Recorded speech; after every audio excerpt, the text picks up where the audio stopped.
சாத்தூர் தொகுதியில் தாம் போட்டியிட உள்ளதாக பாஜக மாநில தலைவர் நயினார் நாகேந்திரன் அறிவித்துள்ளார்.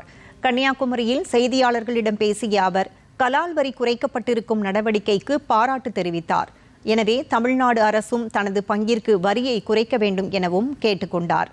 போதைப்பொருள் இல்லாத தமிழகம், பெண்களுக்கு எதிரான பாலியல் வன்கொடுமை இல்லாத தமிழகம் உருவாக்கப்பட வேண்டும் என்பதே தேசிய ஜனநாயக கூட்டணியின் நோக்கம் என நயினார் நாகேந்திரன் தெரிவித்தார். மத்திய அரசு ஏற்கனவே இப்போ உங்களுக்கெல்லாம் தெரியும், இப்போ வார் நடந்துட்டு இருக்கு. இந்த மாதிரி ஒரு சூழ்நிலையில் மத்திய அரசு தன்னுடைய கலால் வரியை குறைச்சிருக்கிறது. தமிழ்நாடு அரசும் தன்னுடைய வரியை தன்னுடைய பங்குக்கு குறைக்க வேண்டும்.